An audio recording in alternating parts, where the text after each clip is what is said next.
이게 얼마짜린 줄 알아? 당신이 평생 일해도 못 갚아. 노인이 낡은 걸레로 닦으려 하자 여자의 눈이 사납게 빛납니다. 그 더러운 걸로 어딜 감히? 이게 더 깨끗하겠네. 노인의 목에서 회색 목도리를 잡아채 바닥에 내팽개치고는 사정없이 밟습니다. 사모님, 제발 이건 우리 며느리가 첫 월급으로 사준 거예요. 이 목도리 1000개 팔아도 내 구두굽 하나 못 사. 그 순간 VIP실 문이 열리고 등 뒤에서 차가운 목소리가 꽂힙니다. 그 발 치워. 당장. 그때까지 박 여사는 깨닫지 못했습니다. 고작 구두 하나가 남편 회사 전체를 날려버릴 계산서가 될 거라는 거요. 그 끝이 궁금하다면 구독과 좋아요로 함께 해주세요. 그날 그 현관에 있던 사람들은 몰랐습니다. 저 흙투성이 바닥 하나가 누군가의 인생을 완전히 뒤집어 놓을 거라는 거요. 1월에 진눈깨비가 한정식 집궁의 기와지붕을 사정없이 때리고 있었습니다. 자동문이 열릴 때마다 칼바람이 길게 미끄러져 들어오던 곳, 그곳뿐. 후 순심은 깊은 숨을 내쉬었었죠. 하얀 입김이 공중에서 부서졌습니다. 바닥은 진눈깨비가 녹아 만든 흙탕물로 번들거리고 있었습니다. 타일 위에 손님들의 신발 자국이 겹겹이 찍히고 그 위로 또 얇은 물막이 생기는 상황. 이모님, 거기요. 물기요. 멀리서 매니저 최 대리가 손짓을 했었습니다. 그의 손끝이 빠르게 떨리고 눈은 예민하게 바닥을 훑었죠. 최 대리의 시선은 사람을 보지 않았습니다. 오직 바닥만 보고 있었으니까요. 그게 더 무서운 법입니다. 순심은 쭈그리고 앉아 걸레를 꽉 쥐었습니다. 젖은 천이 손바닥 안에서 미끄덩 소리를 냈죠. 손가락 마디가 하얗게 질려 있었습니다. 무릎 보호대가 땀에 젖어 살을 파고들었고 타일의 냉기가 종아리 안쪽을 타고 올라왔습니다. 따끔, 둔탁, 숨이 잠깐 막혀옵니다. 조금만 닦으면 돼. 순심이 혼잣말을 뱉었죠. 말끝이 미세하게 흔들렸습니다. 주머니 속 동전이 달그락 울렸고 또 다른 주머니엔 꼬깃꼬깃한 전단지 한 장이 접혀 있었죠. 뭐야? 며느리 지수에게 꼭 해주고 싶었던 것. 순심은 전단지를 꺼내보지 않았습니다. 꺼내는 순간 마음이 먼저 무너질 것 같아서였어요. 윙! 자동문이 다시 열립니다. 바람이 들어오며 현관 안의 공기가 확 바뀌었죠. 바깥에 찬 냄새가 한 번에 밀려들었습니다. 젖은 흙냄새가 더 진해지고 바닥물이 얇게 밀리며 끼익 작은 마찰음을 냈습니다. 순심은 순간적으로 어깨를 움츠렸습니다. 그리고 걸레를 다시 짜야 했었죠. 양손으로 걸레를 비틀자 물이 뚝뚝 떨어지고 그 물방울이 타일에 닿아 톡, 톡 소리를 냈습니다. 그 소리가 이상하게 크게 들립니다.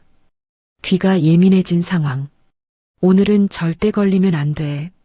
순심은 모자를 더 푹 눌렀었습니다. 마스크를 턱 끝까지 올렸죠. 이곳에서 일한다는 걸 며느리 지수에게 들키면 그게 더 큰일이니까요. 돈이 아니라 마음이 문제였었습니다. 이모님, 최 대리가 가까이 왔습니다. 구두가 타일을 톡톡 치며 다가왔죠. 최 대리의 숨소리가 얕았습니다. 오늘 VIP 단체 딱 10분 뒤 들어와요. 검찰청 높으신 분들이 비밀리에 잡은 자리예요. 현관 이 꼴이면 바로 끝이에요. 최 대리의 말투는 예의가 있었지만 끝에는 날이 서 있었습니다. 순심은 고개를 끄덕였죠. 대답은 목구멍에서 걸렸습니다. 그리고 그분도 오십니다. 그 말이 떨어지는 순간 순심의 손이 멈췄었습니다. 멈춘 손끝에서 물이 한 방울 떨어졌고 그 물이 바닥에 닿아 번졌죠. 번지는 속도가 유난히 느리게 보이는 상황. 이모님도 알잖아요. 최 대리가 낮게 속삭였습니다. 털끝 하나 거슬리면 우리 다 끝이에요. 끝이라는 단어가 공기 속에 무겁게 걸렸습니다. 순심은 다시 걸레를 쥐었었습니다. 힘을 줘서 쥐었죠. 손바닥이 저릿합니다. 네네, 제가 할게요. 순심의 목소리가 작았습니다. 그래도 똑바로 대답하려 했었죠. 그때 현관 옆 CCTV 모니터에서 화면이 바뀌었습니다. 까만 화면이 잠깐 번쩍하고 살아나더니 출입문 쪽이 크게 잡혔죠. 모니터 앞에서 직원 하나가 리모컨을 만지다 손을 딱 멈추는 게 보였습니다. 아주 잠깐 손이 멈췄죠. 설명은 없었습니다. 그 멈춤 하나로 충분했으니까요. 순심은 더 빨리 바닥을 문질렀습니다. 팍팍 물이 밀리고 걸레가 타일과 부딪혀 질척 소리를 냈죠. 하지만 닦아낸 자리에 또 신발 자국이 찍힙니다. 직원들이 오가며 남긴 자국. 손님이 오기 전인데도 지워지지 않는 흔적. 끝이 없는 상황. 아이고, 순심은 무릎을 잠깐 펴려 했었죠. 그 순간 무릎에서 딱 작은 마찰음이 났습니다. 살 속에서 뼈가 갈리는 소리처럼 느껴졌어요. 순심은 이를 악물었습니다. 여기서 주저앉으면 못 일어날 것 같았거든요. 이모님, 거기 비켜봐요. 주방에서 나온 직원이 급하게 지나가며 소리쳤습니다. 그 말 한마디에 순심의 가슴이 철렁 내려앉았죠. 이모님이라는 소리가 순간 며느리의 목소리처럼 들렸습니다. 이상하네요. 귀가 그렇게 속입니다. 순심은 반사적으로 모자를 푹 눌렀었습니다. 마스크 끈을 더 끌어올렸고 고개를 숙였죠. 몸이 먼저 숨었습니다. 마음이 그 뒤를 따라가던 순간. 아, 죄송해요. 제가 급해서요. 직원이 지나가며 사과했지만 순심은 못 들은 척했었습니다. 심장이 쿵 한번 크게 울렸고 그 울림이 귀 안쪽에서 웅웅 도는 느낌. 손끝이 차가워집니다. 순심은 주머니를 더듬었습니다. 비닐봉지 안에 싸둔 회색 목도리. 며느리 지수가 첫 월급으로 사줬던 그 목도리였죠. 순심은 목도리를 꺼내지 않았습니다. 대신 비닐의 구석을 살짝 눌렀습니다. 촉감으로만 확인했어요. 있다는 것만으로 버티는 상황. 조금만 더. 순심이 다시 문질렀습니다. 그때 자동문이 또 열렸습니다. 이번엔 바람이 더 거셌죠. 바깥에서 들어온 냄새가 달랐습니다. 차 안의 가죽 냄새, 비싼 향이 살짝 섞인 공기. 사람 냄새가 아니라 차가운 물건 냄새. 현관 앞 물웅덩이가 튀었습니다. 싹 소리와 함께 흙물이 타일 위로 퍼졌죠. 순심이 방금 닦아낸 자리 위로 그대로 번지는 상황. 순심의 눈동자가 흔들렸습니다. 숨이 짧아집니다. 밖에서 엔진이 낮게 울렸습니다. 그리고 문이 닫히는 소리. 쿵. 그 뒤를 잇는 건 아주 짧은 침묵 대신 고요한 압박뿐. 이모님. 최 대리가 다시 손짓했습니다. 이번엔 목소리가 더 급했죠. 왔어요. 왔다는 말 하나. 그 말에 순심은 걸레를 한 번 더 쥐어짜려 했었죠. 힘을 줬습니다. 손가락이 떨렸고 물이 뚝 떨어졌습니다. 순심은 바닥을 마지막으로 한 번 훑쳤습니다. 박박 소리가 커집니다. 그리고 천천히 고개를 들었습니다. 현관 입구. 진흙탕 위로 번쩍이는 에나멜 롱부츠 끝이 내려오는 게 보였습니다. 오직 발끝만 보입니다. 그 발끝이 타일 위에 닿는 순간 순심은 본능적으로 몸을 더 낮췄습니다. 걸레를 다시 쥐었습니다. 손에서 놓치지 않으려고 더 세게 쥐었었습니다. 현관 자동문이 완전히 열렸습니다. 동시에 바깥의 찬 공기와는 전혀 다른 묵직하고 비릿한 향수 냄새가 훅 끼쳐 들어왔었죠. 마치 보이지 않는 벽이 밀려오는 듯한 압박감. 순심은 본능적으로 고개를 더 깊이 숙였습니다. 모자챙 아래로 보이는 건 진흙탕 위로 내려선 번쩍이는 에나멜 롱부츠뿐이었으니까요. 후, 여자의 한숨소리가 들립니다. 짜증이 잔뜩 묻어있는 아주 짧고 날카로운 숨소리.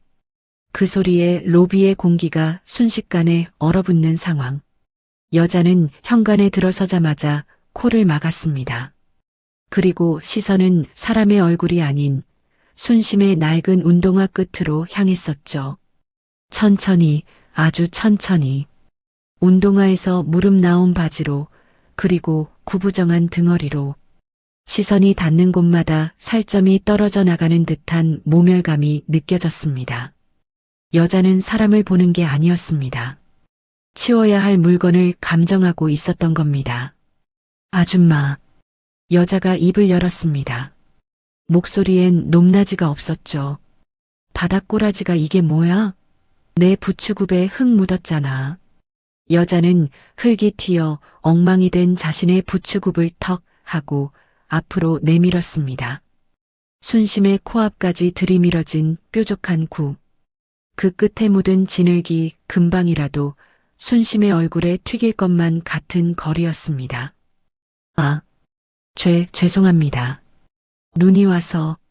순심은 황급히 허리춤에 차고 있던 마른 수건을 꺼냈었죠. 손이 덜덜 떨렸습니다.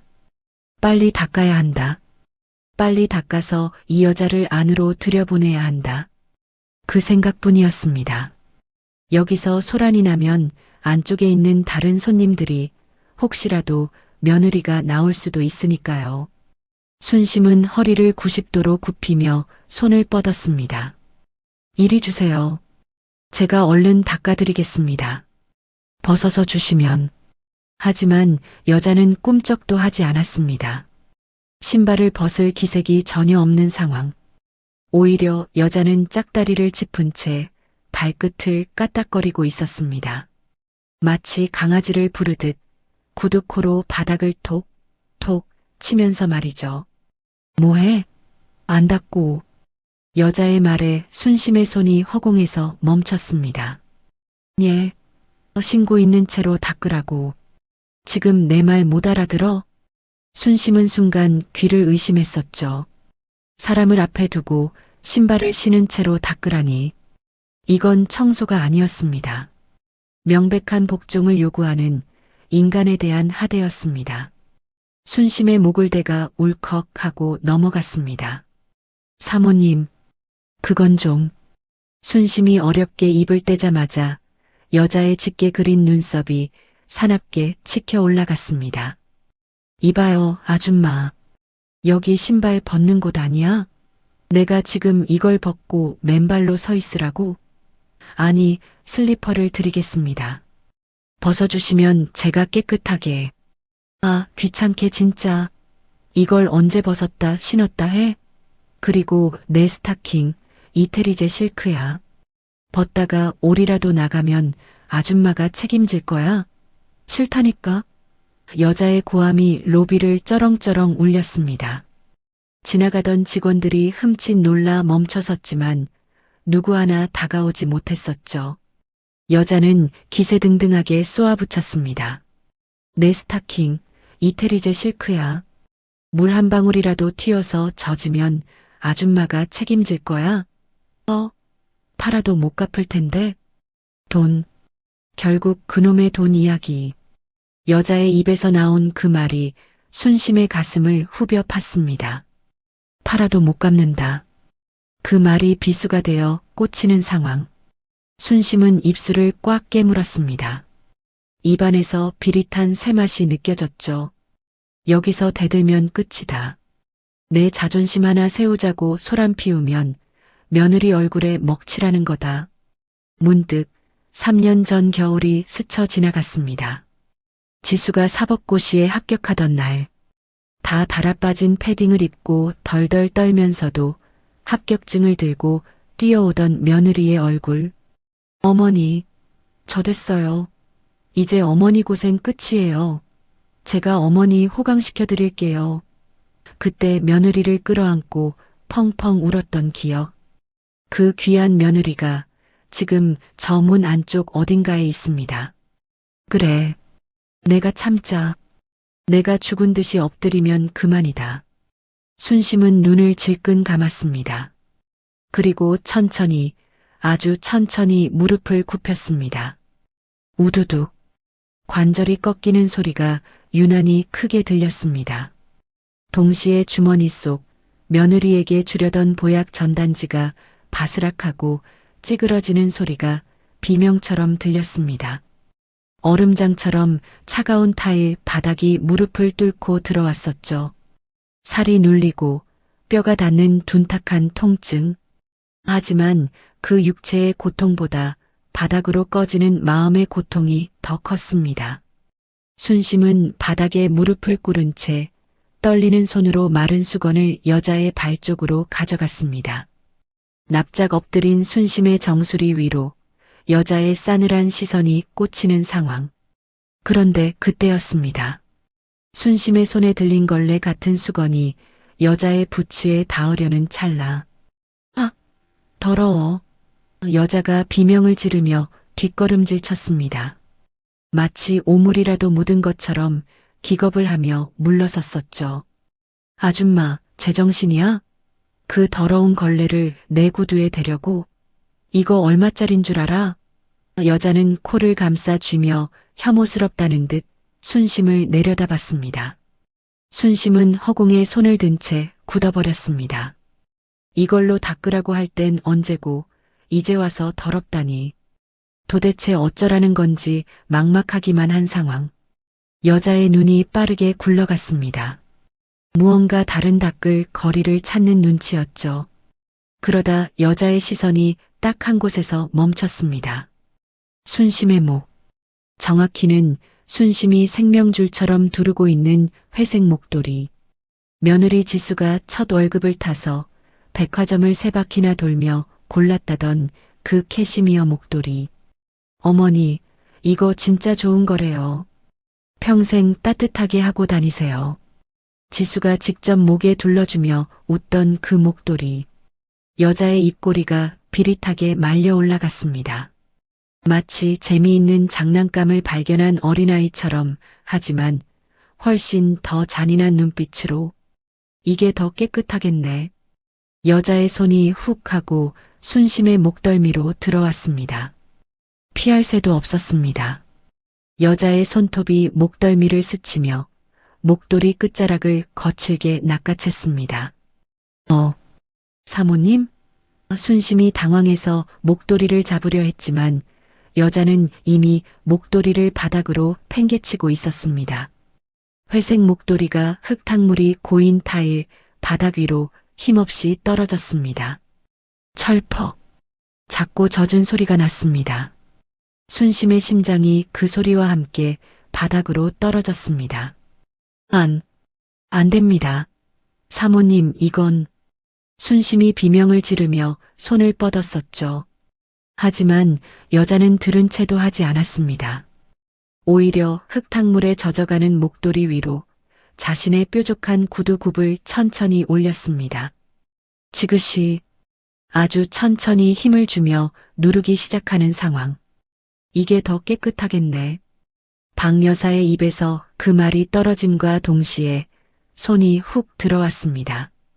피할 틈도 없었습니다. 여자의 길고 날카로운 손톱이 순심의 목덜미 살갗을 스치며 목도리 끝자락을 거칠게 낚아챘으니까요. 사모님? 순심이 당황해서 손을 뻗었지만 여자의 손길엔 자비가 없었습니다. 거칠게 잡아뜯긴 회색 목도리가 허공으로 붕 떴습니다. 마치 날개가 꺾인 새처럼 힘없이 바닥으로 곤두박질 치는 상황. 철퍽. 작고 젖은 소리가 났습니다. 그 소리가 로비의 대리석 벽을 타고 울려 순심의 귓속을 파고들었습니다. 순심의 눈동자가 흔들렸습니다. 저게 어떤 목도리인가요? 3년 전 며느리 지수가 첫 월급을 탔다며 사온 선물이었습니다. 그날 지수는 백화점을 3바퀴나 돌며 골랐다며 빨개진 코를 훌쩍이며 웃었었죠. 어머니, 이거 캐시미어 100%래요. 제가 만져본 것 중에 제일 부드러웠어요. 지수가 직접 순심의 목에 둘러주며 했던 말. 어머니 평생 따뜻하게 해드릴게요. 이제 춥게 다니지 마세요. 그때 느꼈던 그 따뜻한 온기, 며느리의 냄새. 순심에게 그 목도리는 단순한 털실 뭉치가 아니었습니다. 며느리의 마음이자 순심이 살아가는 자부심 그 자체였던 겁니다. 그런데 그 귀한 것이 지금 저 더러운 흙탕물 속에 처박혔습니다. 검은 구정물이 회색올 사이로 빠르게 스며들고 있었습니다. 안 됩니다. 사모님, 이건... 순심은 비명을 지르며 바닥으로 몸을 날렸습니다. 무릎이 깨지는 것 따위는 중요하지 않았습니다. 이건 우리 며느리가 사준 거예요. 제발요. 순심의 손이 흙탕물에 젖은 목도리를 잡으려는 찰나였습니다. 퍽! 둔탁하고 무거운 타격음이 났습니다. 박 여사의 굽높은 부츠가 순심의 손등과 목도리를 동시에 짓밟은 겁니다. 아! 순심의 입에서 외마디 비명이 터져 나왔습니다. 손끝까지 찢어지는 통증이 손가락 끝까지 찌릿하게 퍼졌습니다. 하지만 그 육체의 고통보다 더 끔찍한 건 소리였습니다. 서거. 부드러운 캐시미어, 천이 거친 흙바닥과 딱딱한 구두굽 사이에서 비벼지는 소리. 모래 알갱이가 천의 올을 끊어내는 소리. 그 소리가 순심의 심장을 쇠수세미로 박박 긁어내는 것만 같았습니다. 가슴이 미어 터질 것 같은 상황. 시끄러워. 박 여사가 짜증스럽게 소리쳤습니다. 발에는 더 힘을 주면서 말이죠. 마치 벌레를 지식여 죽이듯 발 뒤꿈치를 좌우로 비틀어댔습니다. 며느리, 어디서 감성팔이야. 며느리가 사준 싸구려 목도리가 뭐 대수라고? 박 여사는 코웃음을 쳤습니다. 야, 내 목도리 1000개 팔아도 내 구두 굽 하나 못 사. 영광인 줄 알고 알아. 영광이라니. 순심은 숨이 쉬어지지 않았습니다. 며느리의 그 귀한 마음이, 자신의 남은 인생이 고작 저 여자의 구두 밑창답게 취급을 받고 있습니다. 쓰레기처럼 뒹굴고 있는 현실. 주변의 공기도 차가웠습니다. 어머, 저거 봐. 독하다 독해. 그러게 처음에 빨리 닦아주지, 쯧쯧. 지나가던 다른 손님들이 혀를 차며 수군거렸습니다. 매니저 최 대리는 기둥 뒤에 숨어 제발 이 상황이 빨리 끝나기만을 기다리며 고개를 돌리고 있었습니다. 아무도 그 누구도 순심을 사람으로 봐주지 않았습니다. 그저 빨리 치워져야 할 장애물일 뿐. 닦으라고. 안 들려? 여자가 다시 한번 발을 굴렀습니다. 순심의 손등 위로 붉은 멍 자국이 선명하게 올라오기 시작했습니다. 순심은 떨리는 손으로 흙탕물에 젖은 목도리를 쥐었습니다. 축축하고 차가운 감촉. 마치 죽은 동물의 시체를 만지는 듯한 서늘함이 손바닥을 타고 심장까지 전해졌습니다. 살기 위해서는 닦아야 했습니다. 여기서 더 버티다간 매니저가 뛰어올 테고 그러면 소란이 커질 겁니다.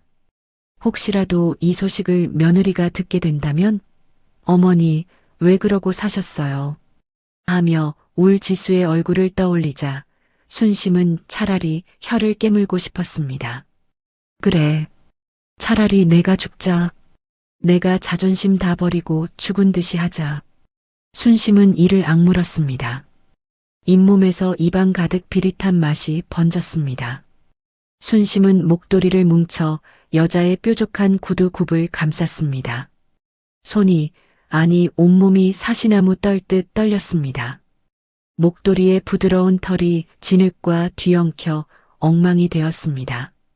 쓱쓱. 진흙을 닦아내는 비참한 소리가 고요한 로비에 크게 울렸습니다. 그 소리는 마치 순심이 자신의 인생을 지우는 소리 같았습니다. 뚝, 뚝. 순심의 눈에서 참았던 굵은 눈물방울이 떨어졌습니다. 눈물이 여자의 번쩍이는 에나멜 구두 위로 떨어져 얼룩을 만들었습니다. 타일 바닥의 냉기가 무릎을 타고 올라와 온몸을 얼어붙게 만드는 상황. 박 여사는 그 모습을 내려다보며 만족스러운 듯 입꼬리를 비틀었습니다. 진작 그럴 것이지. 어우, 찝찝해. 더 빡빡 문질러. 지수야, 미안하다. 정말 미안하다. 순심은 속으로 오열했습니다. 못난 시어미가 네가 준 선물을 걸레로 쓰는구나. 내가 죄인이다. 순심이 고개를 더 깊이 박으려던 그때였습니다. 또각, 또각. 복도 저편 VIP 룸으로 이어지는 통로에서 누군가의 발소리가 들려왔습니다. 일반적인 걸음걸이가 아니었습니다. 보통의 손님들은 웃고 떠들며 느릿하게 걷지만 이 발소리는 달랐습니다.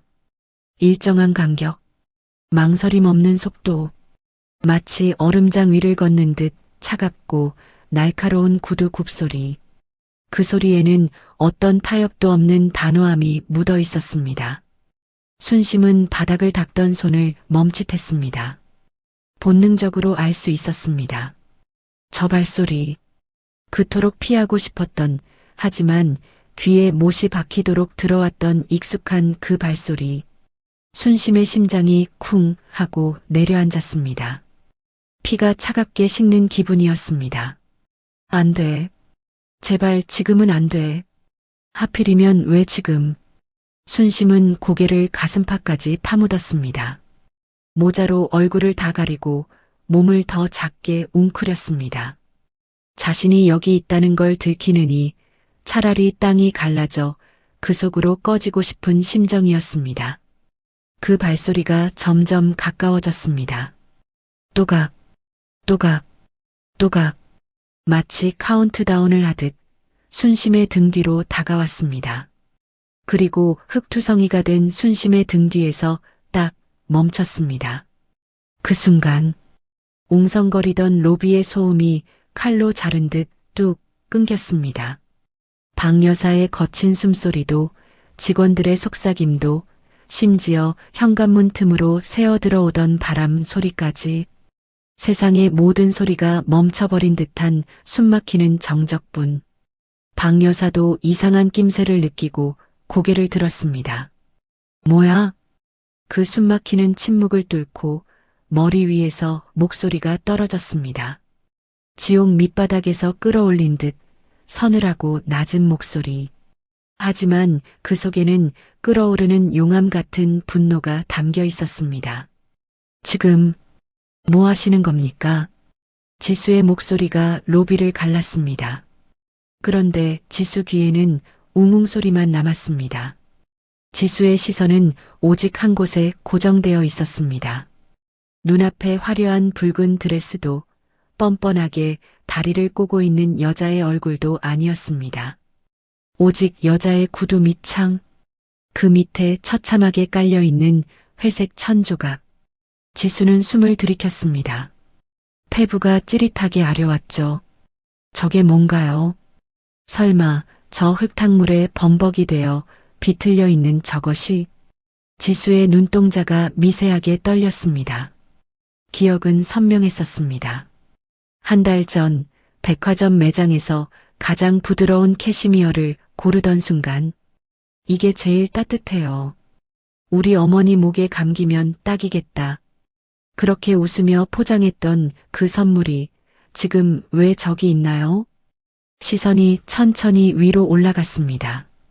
구두를 닦고 있는 거칠고 투박한 손, 마디마디가 굵어지고 손톱 밑에 검은 때가 낀 그 손, 지수가 밤마다 주물러드리던 세상에서 가장 아픈 손, 그리고 그 위로 보이는 구분 등.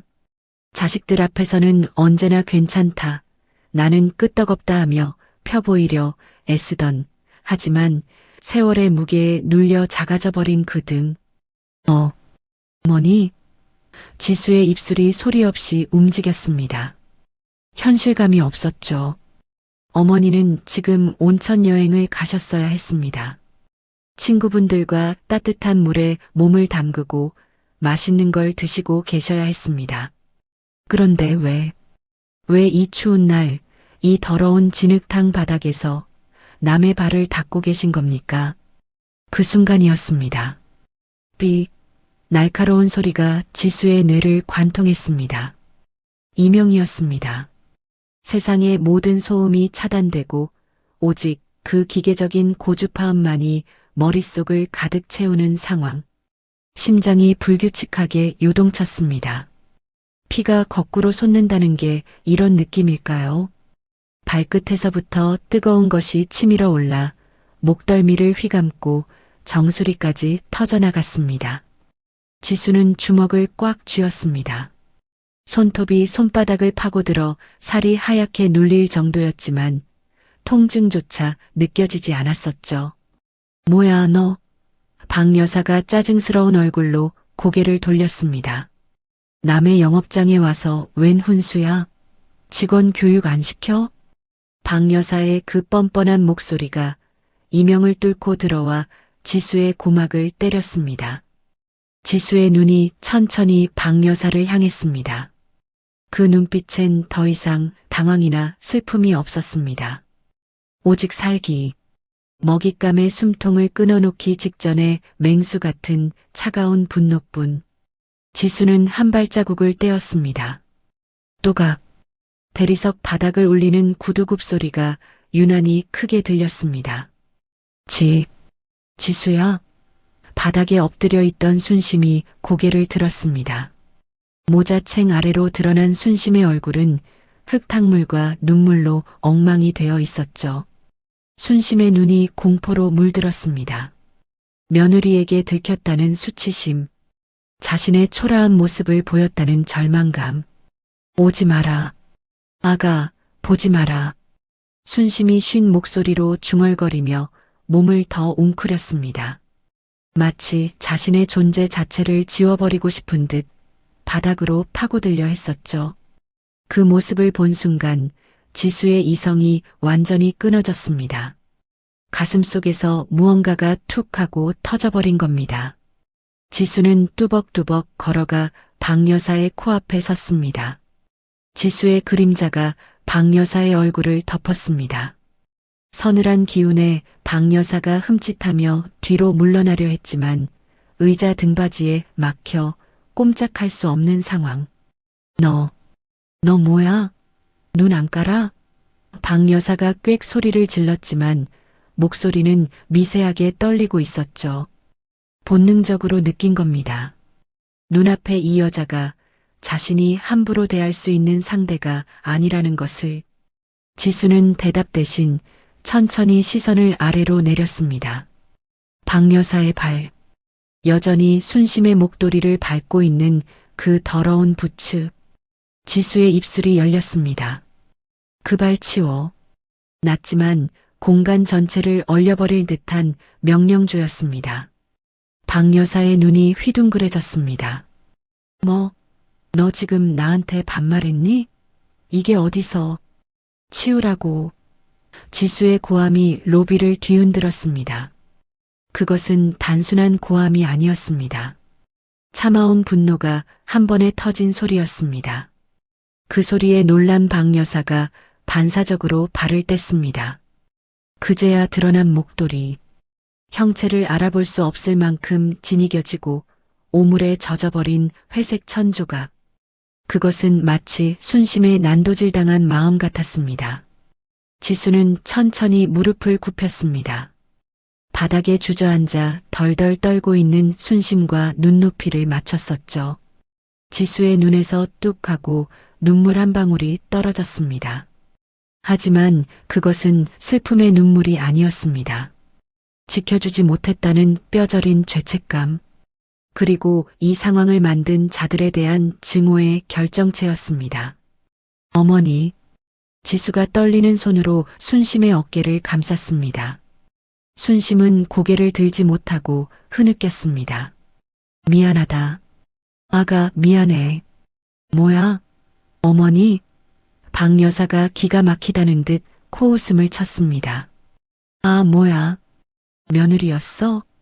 끼리끼리 논다더니 둘 다 만만해 보였나 보죠. 박 여사는 상황 파악을 전혀 못하고 있었습니다. 자신의 앞에 있는 여자가 누군지, 자신이 방금 밟은 것이 무엇인지, 그저 또 한 명의 하찮은 것이 나타났다고 생각했었죠. 야, 젊은 거. 잘됐다. 내 시어미가 내 구두를 이따위로 만들어놨는데 네가 대신 물어낼래? 박 여사가 흙 묻은 굽을 지수 쪽으로 까딱거렸습니다. 한 300주면 봐줄게. 거지들 적선하는 셈 치고. 지수는 순심의 어깨를 감싸 안은 채 천천히 고개를 돌려 박 여사를 올려다봤습니다. 지수의 눈빛이 닿자 박 여사는 순간 말문이 막혔습니다. 사람의 눈이 아니었습니다. 감정이 거세된 오직 법과 원칙으로 상대를 난도질하겠다는 검사의 눈.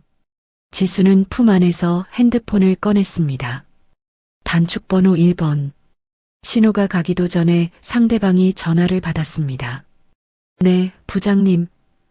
우렁찬 수사관의 목소리가 핸드폰 스피커를 통해 흘러나왔었죠. 지금 내 위치로 병력 보내. 지수의 목소리는 건조했습니다. 물기 하나 없는 사막처럼. 그리고 대양건설 강만수 회장 집무실 압수수색 영장. 지금 즉시 집행해. 네. 부장님, 지금 바로 말입니까? 토시 하나, 먼지 한 톨 남기지 말고 싹 다 털어. 지수는 전화를 끊지 않은 채 박 여사를 뚫어지게 쳐다봤습니다. 이유는 묻지 마. 지금 내 눈앞에 긴급 체포해야 할 현행범이 있으니까. 뭐라는 거야? 박 여사의 얼굴에서 핏기가 싹 가셨습니다. 압수수색?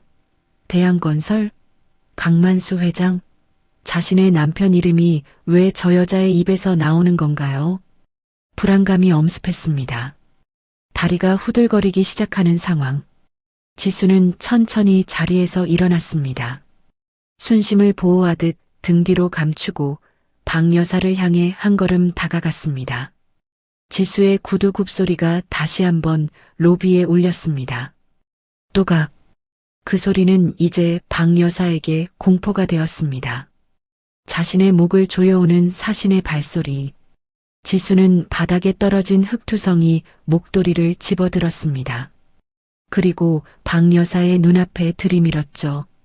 이거, 네가 밟은 이거. 지수의 입꼬리가 싸늘하게 올라갔습니다. 이게 얼마짜린 줄 알아? 박 여사가 꿀먹은 벙어리처럼 입을 뻐끔거렸습니다. 너 누구야? 도대체 뭔데? 지수는 품 안에서 신분증을 꺼내 박 여사의 코앞에 펼쳐 보였습니다. 번쩍이는 대한민국 검찰 마크, 그리고 그 아래 선명하게 박힌 이름. 서울중앙지방검찰청 특수부 부장검사 김지수. 계산 똑바로 해. 지수가 신분증을 탁 하고 닫았습니다. 네가 평생을 바쳐도 내 남편 회사를 통째로 팔아도 오늘 네가 밟은 내 어머니의 존엄 값은 못 갚으니까. 서울중앙지검. 박 여사의 입술이 파르르 떨렸습니다. 눈앞에 펼쳐진 검사 신분증. 그 안에 박힌 사진과 실물을 번갈아 보던 박 여사의 눈동자가 지진 난 듯 흔들렸었죠. 도무지 믿기지 않는다는 표정. 저 꼬질꼬질한 식당 아줌마의 며느리가 검사라니. 그것도 그냥 검사가 아니라 특수부 부장검사라니. 이거 가짜 아냐? 요즘 사기꾼들이 판을 친다더니 어디서 위조 신분증을 들이밀어? 박 여사가 악을 썼습니다. 현실을 부정하고 싶은 발악이었습니다. 야, 지배인, 뭐해? 당장 경찰 안 부르고 이 여자들 다 끌어내. 박 여사의 고함이 로비에 쩌렁쩌렁 울렸지만 지배인인 최 대리는 기둥 뒤에서 사색이 된 채 꼼짝도 못하고 있었습니다. 그는 이미 알아봤거든요. 지수의 얼굴. 뉴스에서 대기업 비리 수사 브리핑을 하던 그 서늘한 얼굴을 기억해낸 상황. 경찰을 부르시겠다? 지수가 코웃음을 쳤습니다. 수고덜었네. 안 그래도 지금 오는 중이니까. 그 말이 떨어지기가 무섭게 현관 자동문이 벌어졌습니다. 쿵, 쿵. 수사관 발소리가 로비를 찍었습니다. 검은색 양복을 입은 수사관 6명이 들이닥쳤습니다. 그들의 손에는 서류 가방과 체증용 카메라가 들려 있었고 가슴팍에는 검찰 배지가 번쩍이고 있었죠. 호텔 직원들이 놀라서 길을 텄습니다. 마치 모세의 기적처럼 갈라진 길 사이로 수사관들이 지수에게 직진해 왔습니다. 부장님, 도착했습니다. 선두에 선 김 수사관이 지수 앞에 서서 짧게 목례했습니다. 군더더기 없는 동작, 칼같이 잡힌 각, 누가 봐도 훈련된 사냥개들의 등장이었습니다. 박 여사의 입이 떡 벌어졌습니다. 뒷걸음질 치다가 의자에 다리가 걸려 휘청거렸죠. 뭐야 당신들. 지수는 김 수사관을 향해 턱짓을 했습니다. 영장은 발부받았습니다. 대한건설 본사 강만수 회장 자택, 그리고 김 수사관이 차가운 눈으로 박 여사를 쏘아봤습니다. 현재 위치인 피의자 박미자의 신변까지 포함입니다. 피의자? 박 여사가 꽥 소리를 질렀습니다. 누가 피의자야? 내가 누군지 알아? 나 강만수 회장 사모야. 너희들 이름 다 외웠어. 내가 옷 다 벗기게 해줄 거야. 박 여사는 핸드폰을 꺼내 들었습니다. 손이 어찌나 떨리는지 패턴을 3번이나 틀리는 상황. 여보, 지금 어디야? 웬 미친년들이 나를. 지수는 그 꼴을 가만히 지켜보다가 김 수사관에게 손을 내밀었습니다.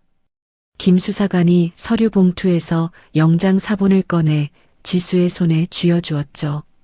지수는 영장을 박 여사의 얼굴 앞에 들이밀었습니다. 강만수 회장 찾으십니까? 지수의 목소리가 낮게 깔렸습니다. 그 전화 안 받으실 겁니다.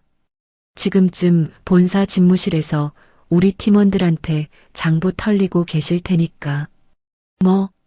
박 여사의 핸드폰이 손에서 미끄러져 바닥으로 떨어졌습니다.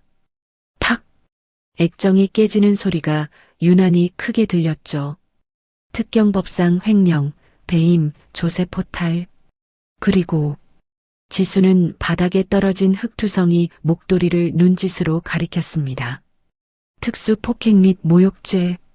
당신 오늘 아주 바쁘게 조사받아야 할 겁니다. 주변의 공기가 순식간에 바뀌었습니다. 구경하던 손님들 사이에서 수군거림이 터져나왔죠. 대박! 진짜 검사인가 봐. 대한건설 털렸대? 뉴스에 나오겠네. 저 여자 꼴 좀 봐. 아까 그렇게 유세 떨더니 쌤통이다. 박 여사의 얼굴이 불그락푸르락해졌습니다. 수치심과 공포가 뒤섞여 표정이 일그러졌죠. 하지만 그녀는 끝까지 자존심을 놓지 않았습니다. 아니, 놓지 못한 겁니다. 평생 돈과 권력으로 사람을 밟아온 습관이 뼈에 박혀 있었으니까요. 이거 나 증거 있어? 내가 때리기라도 했어? 그냥 청소시킨 거야. 손님이 직원한테 청소시킨 게 무슨 죄야. 박 여사가 악을 쓰며 발악했습니다. 지수는 한숨을 쉬듯 짧게 내뱉었습니다. 김 수사관. 네, 부장님. CCTV 확보해. 그리고 저기 숨어있는 지배인, 참고인으로 소환하고. 기둥 뒤에 숨어있던 최 대리가 화들짝 놀라 튀어나왔습니다. 검사님, 저는 아닙니다. 저는 말렸습니다. 저 사모님이 억지로 시키신 겁니다. 최 대리는 살기 위해 박 여사를 손가락질했었죠. 믿었던 지배인마저 등을 돌리자 박 여사의 눈동자가 흔들렸습니다. 고립무원의 처지. 지수는 천천히 박 여사에게 다가갔습니다. 증거, 차고 넘치지. 지수는 바닥에 떨어진 목도리를 조심스럽게 집어들었습니다. 흙탕물에 젖어 축 늘어진 목도리. 지수는 그것을 김 수사관에게 건넸습니다. 증거물 1호로 밀봉해. 흔적까지 다 남겨. 그리고 다시 박 여사를 향해 돌아섰습니다. 이제 그 발 치우시지? 지수의 말에 박 여사가 움찔했습니다. 무슨, 내 어머니 앞에서 다리 꼬고 앉아있을 자격 당신한테는 없어. 지수의 눈빛이 번뜩였습니다. 현행범으로 체포해. 그 한마디가 신호탄이었습니다. 수사관 2명이 양쪽에서 박 여사의 팔을 낚아챘습니다. 이거 안 나? 감히 내 몸에 손을 대? 너희들 다 죽었어. 박 여사가 몸부림쳤지만 건장한 수사관들의 악력을 당해낼 수는 없었죠. 미란다 원칙 고지합니다. 피의자는 변호인을 선임할 권리가 있으며 기계적인 목소리와 함께 은색 수갑이 박 여사의 손목을 향해 다가갔습니다. 철커덕. 차가운 금속음이 로비의 소음을 뚫고 선명하게 박히는 상황. 박 여사는 자신의 손목에 채워진 수갑을 믿을 수 없다는 듯 내려다보았습니다. 명품 팔찌가 있던 자리에 채워진 차가운 쇠고랑. 그녀의 입술이 파랗게 질렸습니다. 안 돼. 이거 풀어. 당장 풀어. 지수는 그 모습을 차가운 눈으로 내려다보았습니다. 동정심이라고는 한 조각도 없는 눈빛. 오히려 아직 부족하다는 듯 지수는 한마디를 더 얹었습니다. 깜빡했네. 지수가 박 여사의 귓가에 대고 나직하게 속삭였습니다.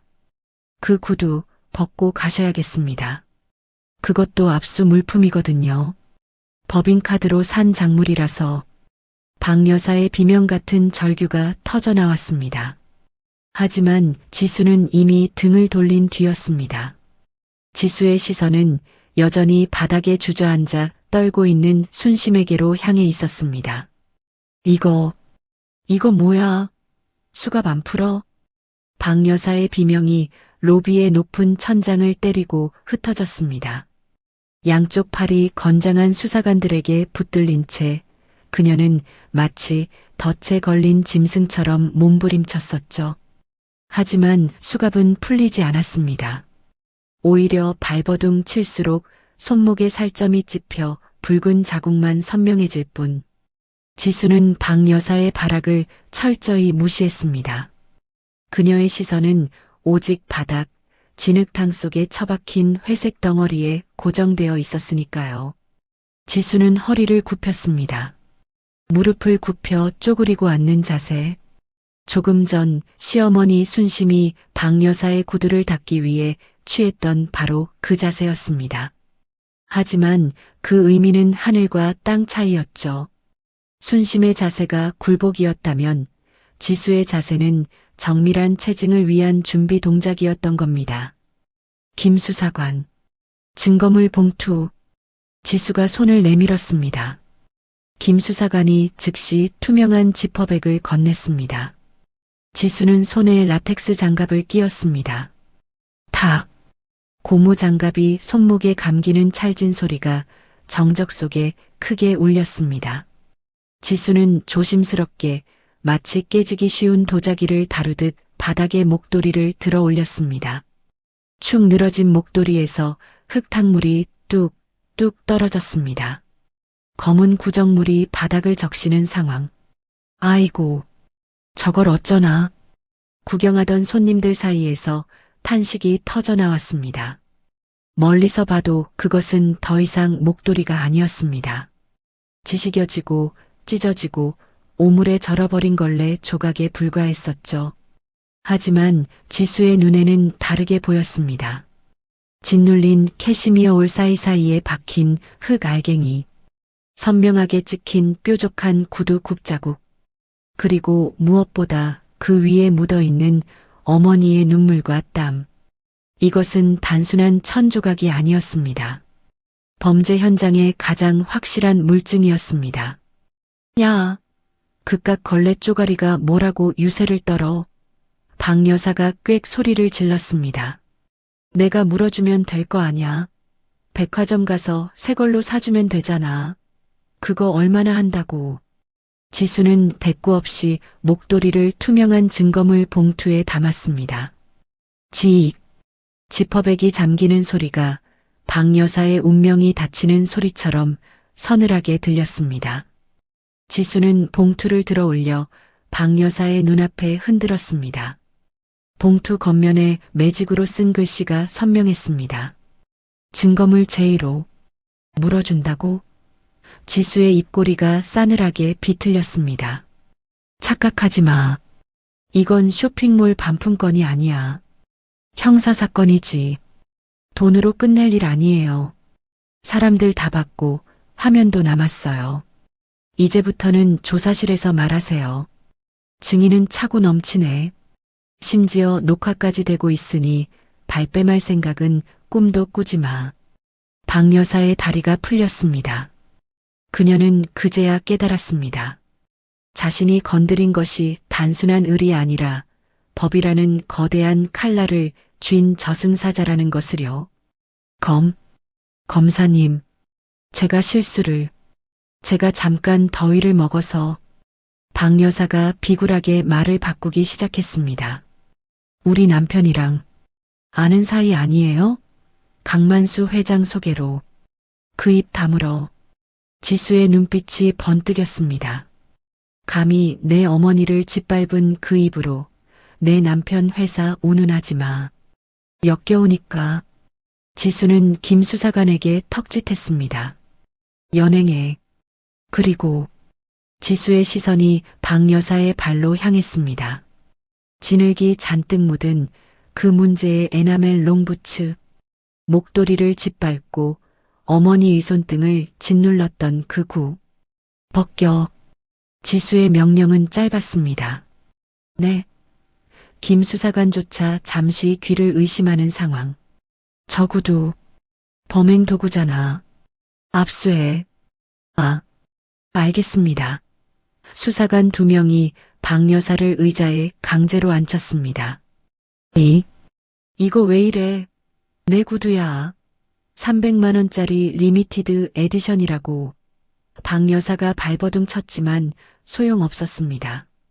수사관 하나가 발목을 잡고 다른 하나가 부츠를 잡아당겼습니다. 쑥. 오른쪽 부츠가 벗겨졌습니다. 쑥. 왼쪽 부츠마저 벗겨졌습니다.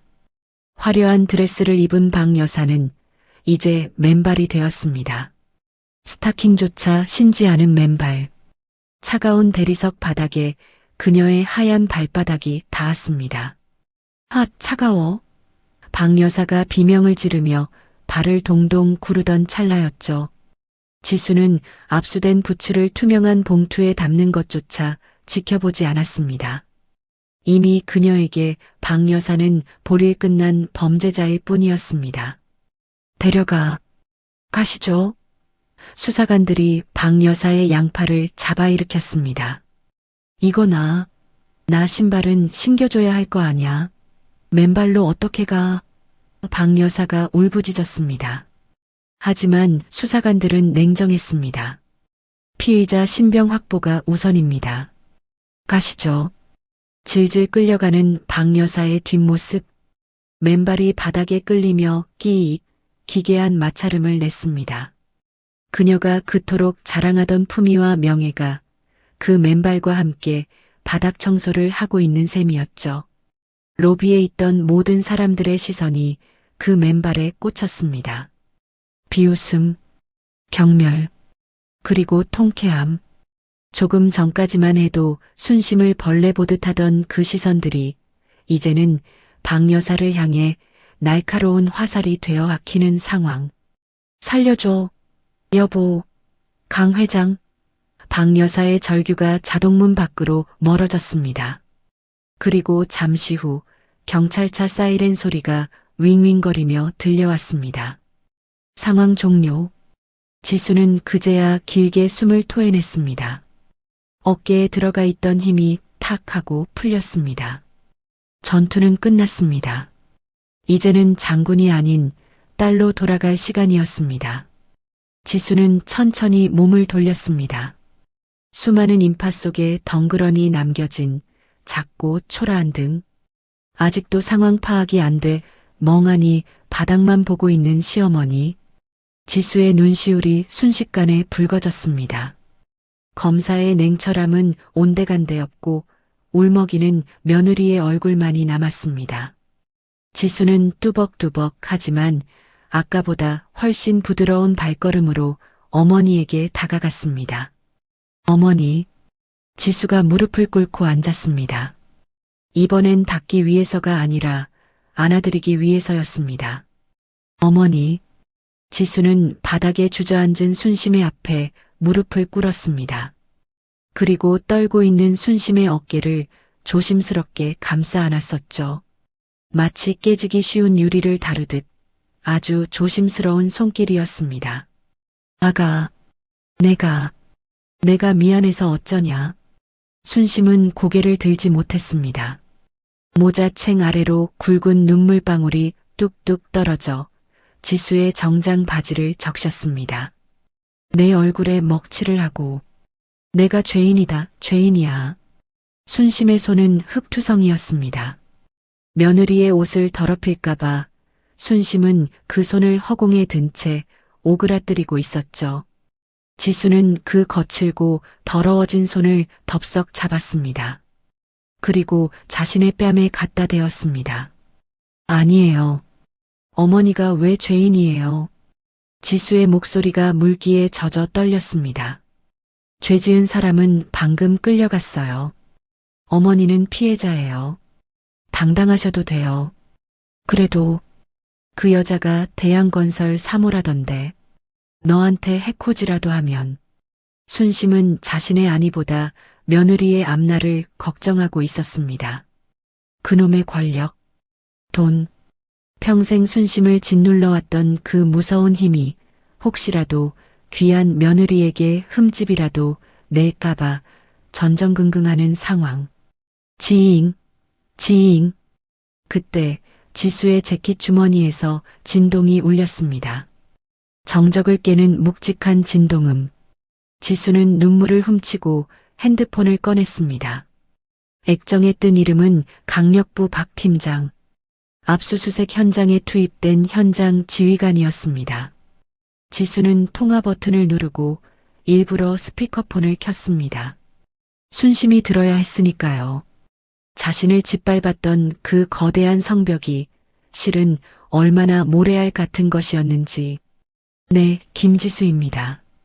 부장님, 확보했습니다. 박 팀장의 다급하고 흥분된 목소리가 로비에 울려 퍼졌습니다. 회장실 비밀 금고에서 이중장부, 차명 계좌 리스트, 정관계 로비 내역까지 싹 다 나왔습니다. 이건 뭐 파면 팔수록 고구마 줄기입니다. 지수의 눈매가 매섭게 빛났습니다. 강만수 회장은 지금 옆에 계십니다. 아주 난리가 났습니다. 잠시만요. 달그락거리는 소음과 함께 수화기 너머로 익숙한 남자의 고함 소리가 들려왔습니다. 박 여사가 그토록 믿던 남편, 대양건설 강만수 회장의 목소리였습니다. 야, 김지수, 너 내가 누군지 알아? 내 뒤에 누가 있는지 아냐고. 악을 쓰는 목소리 끝이 심하게 갈라져 있었습니다. 공포에 질린 짐승의 비명 같았었죠. 당장 철수 안 시켜? 내 와이프한테 손댔다며. 너 옷 벗고 싶어? 내가 가만둘 것 같아. 지수는 차가운 눈으로 허공을 응시했습니다. 회장님. 지수의 목소리는 낮았지만 그 어떤 고함보다 뚜렷하게 들렸습니다. 사모님 걱정은 마시죠. 곧 만나게 되실 테니까. 뭐? 두 분 구치소 부부 동반 입실이십니다. 횡령, 배임, 뇌물공여. 형량 합치면 남은 여생은 거기서 보내셔야겠네요. 말도 안 돼. 야, 박 변호사 연결해. 어디 있어? 수화기 너머에서 우당탕 무언가 넘어지는 소리가 났습니다. 회장님, 이러시면 공무집행 방해까지 추가됩니다. 체포해. 나, 이거 안 나. 으악.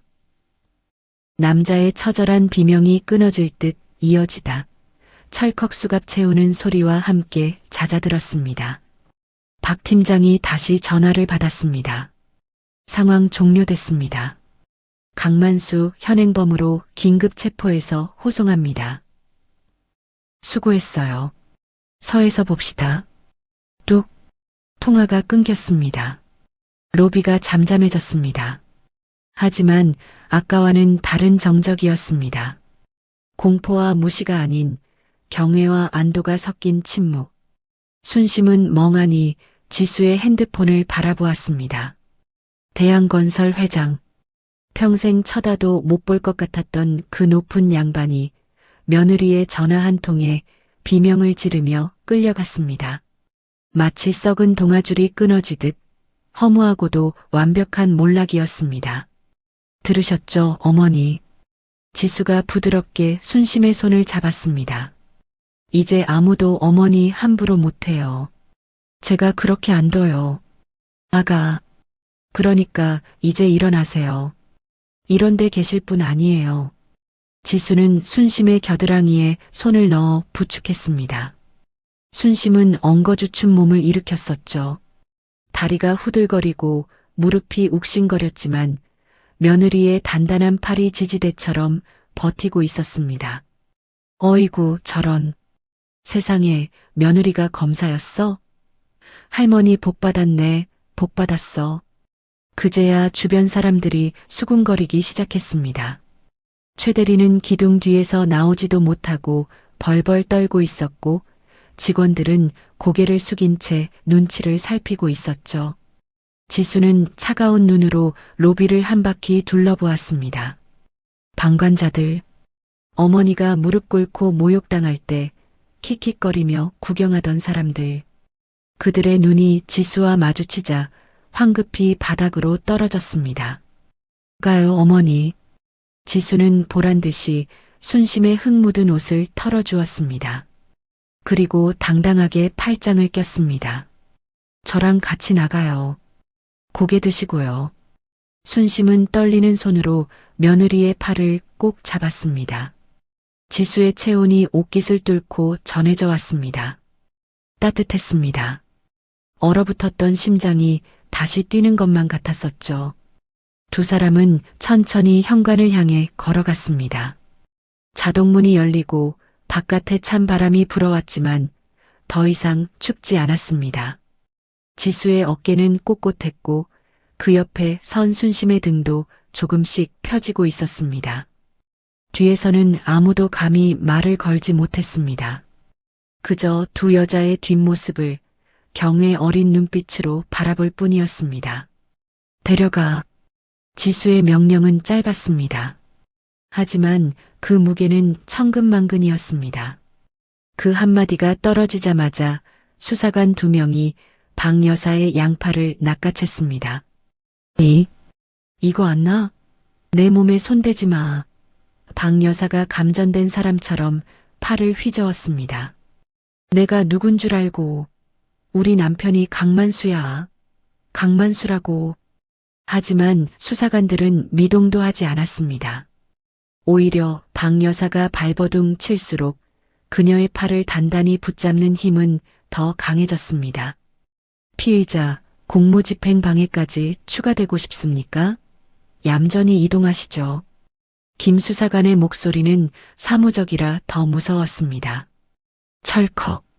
오른쪽 손목에 차가운 금속 고리가 채워졌습니다. 철컥. 이어 왼쪽 손목까지. 양손이 뒤로 묶이자 박 여사의 어깨가 기괴하게 비틀렸습니다. 아, 아파요. 잠깐만요. 야, 너희들 이름 뭐야? 내가 가만 안 둬. 박 여사의 비명 섞인 악다구니가 로비의 높은 천장을 때리고 흩어졌습니다. 품위, 교양, 그런 건 진작에 진흙탕에 처박혔습니다. 지금 그녀의 모습은 시장통에서 행패 부리다 끌려가는 취객보다 못했습니다. 신발. 내 신발은 박 여사가 바닥을 보며 울부짖었습니다. 벗겨진 맨발. 300만 원짜리 부츠가 압수된 후 그녀의 하얀 발은 차가운 대리석 바닥을 딛고 있었습니다. 발가락이 오그라들었습니다. 질질. 수사관들이 그녀를 잡아 끌자 맨발이 바닥에 쓸리며 끼익 소름 끼치는 마찰음을 냈습니다. 그 소리가 로비에 있던 모든 사람들의 귀를 파고들었습니다. 사람들이 핸드폰을 들어 그 모습을 찍기 시작했습니다. 대놓고 쏟아지는 비웃음에 박 여사는 고개를 돌려 그 시선들을 피하려 했지만 사방이 카메라 렌즈였습니다. 그녀가 평생 남을 짓밟으며 쌓아올린 거만한 성이 수많은 사람들의 비웃음 속에서 와르르 무너져 내리고 있었습니다. 지수, 아니 검사님. 박 여사가 고개를 비틀어 뒤를 돌아봤습니다. 지푸라기라도 잡고 싶은 심정이었겠죠. 내가 실수했어. 잠깐만. 우리 말로 하자. 내가 보상할게. 얼마면 돼? 1억? 2억? 돈. 끝까지 돈. 그 소리에 지수는 미동조차 하지 않았습니다. 지수의 등은 이미 박 여사를 향해 완벽하게 돌아서 있었습니다. 그녀의 세상에 박미자라는 여자는 이미 삭제된 존재였습니다. 지수는 바닥에 주저앉아 있는 순심의 앞에 무릎을 굽히고 앉았습니다. 순심은 여전히 고개를 들지 못하고 바들바들 떨고 있었습니다. 뒤에서 들려오는 고함과 비명소리가 무서워서가 아니었습니다. 며느리에게 이런 꼴을 보였다는 자괴감 때문에. 어머니. 지수가 순심의 흑투성이 손을 조심스럽게 잡아 자신의 무릎 위에 올렸습니다. 이제 그만 일어나세요. 저 시끄러운 사람 이제 갔어요. 아가, 저 여자 정말 감옥 가는 거냐? 너한테 해코지하면 어쩌려고. 순심의 눈은 붉게 충혈되어 있었습니다. 그 와중에도 자식 걱정뿐입니다. 걱정 마세요. 저 사람보다 제가 더세요. 그리고 지수가 손수건을 꺼내 순심의 손등에 묻은 진흙을 아주 천천히 꼼꼼하게 닦아내기 시작했습니다. 마치 귀한 보석을 닦듯이. 어머니 아들이, 제 남편이. 저 사람 남편보다 훨씬 더 무서운 사람한테 세금 내고 살거든요. 법이라고. 쾅. 멀리서 현관문이 닫히는 소리가 들렸습니다. 박 여사의 절규가 뚝 끊겼습니다. 경찰차 사이렌 소리가 요란하게 울리다 점점 멀어졌습니다. 로비에는 기묘한 침묵이 흘렀습니다. 지수는 그제야 몸을 일으켰습니다. 그리고 순심의 겨드랑이에 팔을 넣어 부축했습니다. 일어나실 수 있겠어요? 그래. 순심이 신음소리를 내며 엉거주춤 일어났습니다. 무릎이 펴지지 않아 휘청거렸지만 지수가 단단한 기둥처럼 버텨주었습니다. 지수는 고개를 들어 로비를 한 바퀴 둘러보았습니다. 지배인 최대리, 눈치 보던 직원들, 쑥덕거리는 손님들. 지수의 서늘한 시선이 닿자 사람들은 황급히 고개를 숙이거나 딴청을 피웠습니다. 가요, 어머니.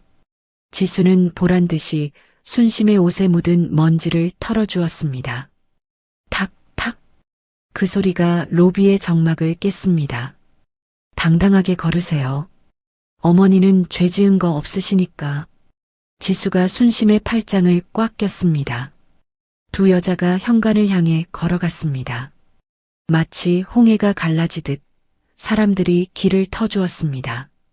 순심은 며느리의 팔에 의지해 한 걸음 한 걸음 발을 내디뎠습니다. 등 뒤에서 따가운 시선이 느껴졌지만 옆에 있는 며느리의 체온이 훨씬 더 뜨거웠기에 순심은 고개를 들 수 있었습니다. 한정식 집을 뒤로 하고 두 사람은 길 건너편으로 왔습니다. 편의점 앞 칠이 벗겨진 낡은 나무 벤치. 하지만 두 사람에게는 그 어떤 VIP룸보다 편안한 자리였습니다. 후, 순심이 긴 한숨을 내쉬며 벤치에 앉았습니다. 다리에 긴장이 풀리자 그제야 온몸의 뼈마디가 쑤셔왔습니다. 밤바람이 찼습니다. 땀에 젖었던 옷이 식으면서 한기가 파고들었습니다. 추우시죠? 잠깐만요. 지수가 편의점 안으로 뛰어들어갔습니다. 유리창 너머로 지수가 온장고 앞을 서성이는 모습이 보였습니다. 순심은 그 모습을 멍하니 바라보았습니다. 꿈만 같았습니다. 조금 전까지만 해도 지옥 바닥을 기고 있었는데 지금은 이렇게 며느리를 기다리고 있다니. 딸랑. 지수가 나왔습니다. 양손에 김이 모락모락 나는 쌍화탕 2병과 핫팩 2개가 들려 있었습니다. 이거 먼저 쥐고 계세요.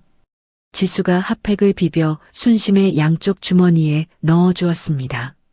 그리고 쌍화탕 병뚜껑을 뽕소리 나게 따서 건넸습니다. 뜨거우니까 조심하세요. 순심은 병을 받아들었습니다. 손끝이 너무 차가워서 유리병의 뜨거움이 통증처럼 느껴졌다가 이내 따뜻함으로 번졌습니다. 후 하고 김을 불자 하얀 입김이 피어올랐습니다. 고맙다, 아가. 순심은 마시지 못하고 병만 만지작거렸습니다.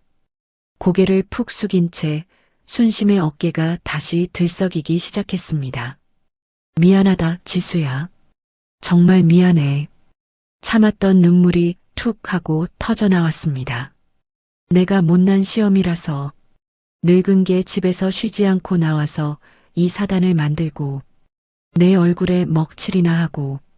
순심은 주머니 속에서 꼬깃꼬깃해진 전단지 한 장을 꺼냈습니다. 아까부터 만지작거렸던 목숨처럼 챙겼던 그 종이. 녹용보약 반값 할인. 너 요즘 야근하느라 얼굴이 반쪽이 됐길래 이거 한제 지어주려고. 그거 벌려고 나온 건데. 순심이 흐느끼며 말을 이었습니다. 내가 미련해서 결국 야근커녕 네가 준 목도리만 걸레로 만들었구나. 지수의 눈이 크게 흔들렸습니다. 단순히 용돈 벌러 나오신 줄 알았습니다. 그런데 그 차가운 바닥을 기었던 이유가 고작 며느리 보약 한 첩 때문이었다니. 지수는 들고 있던 쌍화탕을 벤치에 내려놓았습니다. 그리고 순심의 거친 손을 자신의 두 손으로 감싸쥐었습니다. 순심이 손을 빼려 했습니다. 만지지 마라. 때 묻었다. 냄새난다. 어머니. 지수가 손을 더 꽉 잡았습니다. 놓지 않겠다는 듯이. 저보세요.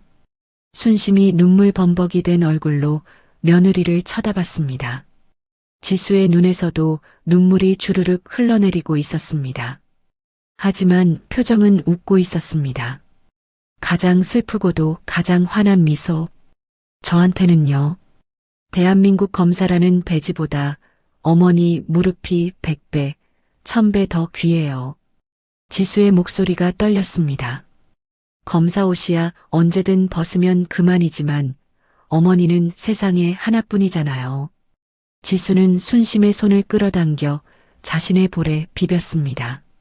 거칠고 갈라진 손바닥의 감촉이 뺨에 닿았습니다. 오늘 그 여자가 어머니 무릎 꿇리는 거 봤을 때 저 정말 미치는 줄 알았어요. 심장이 찢어지는 줄 알았다고요. 아가, 그러니까 제발 다시는 그런 말씀 마세요. 못난 시험이라니요. 저한테는 어머니가 세상에서 제일 자랑스러운 분이에요. 순심은 목 놓아 울었습니다. 으흐흑. 그래. 알았다. 내가 잘못 생각했다. 서러움이 아니라 가슴 벅찬 행복의 눈물이었습니다. 평생 받아온 구박과 서름이 며느리의 그 한마디에 눈 녹듯 사라졌습니다. 한참을 그렇게 서로 안고 울었습니다. 지나가는 사람들이 쳐다봤지만 상관없었습니다. 이 차가운 도시 한복판에서 두 사람의 벤치만이 난로를 켠 듯 뜨거웠으니까요. 후. 순심이 코를 훌쩍이며 눈물을 닦았습니다. 이제 좀 진정이 되세요? 지수가 휴지를 건네며 물었습니다. 그래. 속이 다 시원하다. 순심이 쌍화탕을 한 모금 마셨습니다. 식었을 줄 알았는데 여전히 따뜻했습니다. 달콤하고 쌉싸름한 액체가 목을 타고 넘어가며 얼어붙은 몸을 녹였습니다. 어머니, 약속 하나 하세요. 무슨 약속? 이제 일하지 마세요. 보약 안 먹어도 저 튼튼해요. 어머니가 해주시는 김치찌개만 있으면 돼요. 지수가 배시시 웃었습니다. 저 요즘 어머니 김치찌개 못 먹어서 힘이 없었던 거예요. 순심도 따라 웃었습니다. 눈가에 주름이 자글자글 잡혔지만 그 어느 때보다 고운 얼굴이었습니다. 그래, 내일 당장 돼지고기 숭덩숭덩 썰어 넣고 한솥 끓여주마. 네, 2그릇 먹을 거예요. 가요, 이제. 지수가 일어났습니다. 그리고 순심에게 등을 내밀었습니다. 엎이세요. 아이고, 됐다. 남사스럽게 다 큰 며느리 등에 어떻게 엎이냐. 빨리요. 저 운동해서 힘세요. 어머니 다리 아프시잖아요. 실은 순심도 걷기 힘들 정도로 무릎이 욱신거렸습니다. 순심은 못 이기는 척 며느리의 등에 조심스럽게 엎였습니다. 생각보다 며느리의 등은 넓고 단단했습니다. 무겁지? 아니요, 깃털 같은데요? 어머니 밥 좀 더 드셔야겠다. 지수는 순심을 업고 밤거리를 걸었습니다. 가로등 불빛이 두 사람의 그림자를 길게 늘어뜨렸습니다. 등에 엎인 순심이 며느리의 목에 팔을 감으며 중얼거렸습니다. 지수야. 네. 고맙다. 내 며느리로 와줘서 정말 고맙다. 그 말에 지수는 대답 대신 어머니를 업은 팔에 힘을 더 주었습니다. 세상 그 어떤 명품보다 값진 사랑의 무게였습니다. 완벽한 안식, 띠리링, 덜컥, 현관 도어락이 열리는 소리가 유난히 경쾌하게 들렸습니다. 다녀왔습니다. 지수의 목소리가 좁은 현관을 채웠습니다. 뒤따라 들어오던 순심도 조심스럽게 신발을 벗으며 중얼거렸습니다. 그래, 들어왔구나. 내 집에. 집 안에서는 특유의 냄새가 났습니다. 오래된 장판 냄새, 베란다 항아리에서 배어나오는 묵은지 냄새, 그리고 섬유유연제의 은은한 향기. 호텔 로비의 차갑고 비싼 방향제 냄새와는 비교도 할 수 없는 사람 사는 냄새였습니다. 아이고, 되다. 순심은 거실에 들어서자마자 소파 아래에 털썩 주저앉았습니다. 긴장이 풀려서인지 다리에 힘이 하나도 들어가지 않았습니다. 지수는 보일러 온도부터 높였습니다. 집이 좀 썰렁하네요. 금방 따뜻해질 거예요. 지수는 안방으로 들어가 편한 옷으로 갈아입고 나왔습니다. 손에는 구급상자가 들려 있었습니다. 어머니, 다리 좀 펴보세요. 아니다, 괜찮다. 그냥 자고 일어나면 낫는다. 순심은 바지춤을 끌어내리며 다리를 숨기려 했습니다. 하지만 지수는 단호했습니다. 빨리요. 아까 보니까 멍심하게 들었던데. 밤에 끙끙 앓지 마시고요. 지수는 순심의 다리를 억지로 잡아당겨 바지를 걷어 올렸습니다. 형광등 불빛 아래 드러난 순심의 무릎. 지수의 미간이 찌푸려졌습니다. 하. 지수의 입에서 깊은 탄식이 흘러나왔습니다. 양쪽 무릎이 시퍼렇게 멍들어 있었습니다. 차가운 타일 바닥에 지지겨지고 체중을 실어 비벼댔으니 성할 리가 없었죠. 특히 박 여사의 구두 굽에 찍힌 정강이 쪽은 살같이 쓸려 붉게 올라와 있었습니다. 이게 뭐예요, 정말. 지수의 목소리가 다시 울먹였습니다. 순심은 민망한 듯 무릎을 손으로 가렸습니다. 늙으면 살성이 약해서 그래. 살짝만 부딪혀도 멍들고 그런다. 별거 아니다. 별거 아니긴요. 지수는 구급상자에서 소독약과 연고, 그리고 파스 한 뭉치를 꺼냈습니다. 치익. 소독약을 적신 솜으로 상처 부위를 닦아내자 순심이 스흡하고 숨을 들이켰습니다. 따가우시죠? 조금만 참으세요. 지수는 호호 입김을 불어가며 약을 발랐습니다. 검사로서 범죄자들을 신문하던 그 날카로운 눈빛은 온데간데였고 세상에서 가장 진지한 의사의 눈빛으로 상처 하나하나를 들여다보았습니다. 그때였습니다. 켜두었던 TV 뉴스 채널에서 앵커의 긴박한 목소리가 흘러나왔습니다. TV에서 앵커 목소리가 잠깐 흘러나왔습니다. 지수는 리모컨으로 화면을 바로 꺼버렸습니다. 순심은 화면을 제대로 쳐다보지 못했습니다. 가슴이 두근거리고 다시금 수치심이 올라오는 것 같았습니다. 아이고, 저게 뉴스에까지 나오다니. 탁! 화면이 꺼졌습니다. 지수가 리모컨으로 TV를 꺼버린 겁니다.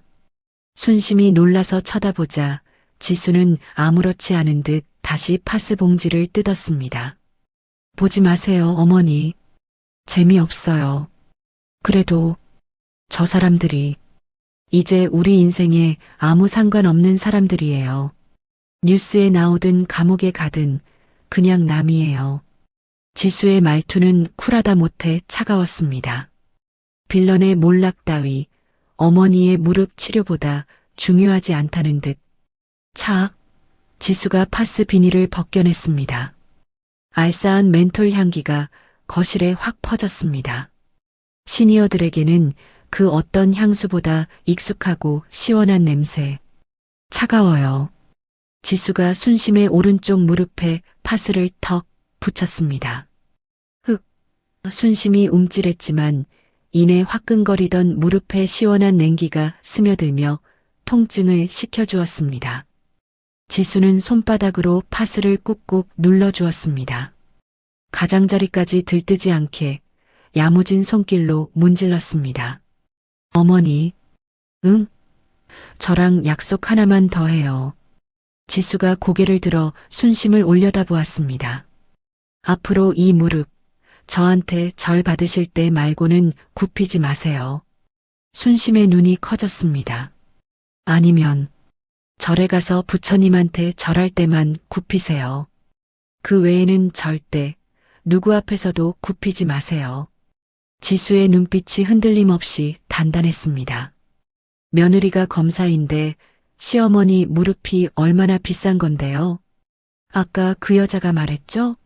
평생 일해도 못 갚는다고. 그거 틀린 말 아니에요. 어머니 무릎, 그 여자 전 재산 줘도 못 사는 귀한 거예요. 순심은 목이 메어 말이 나오지 않았습니다.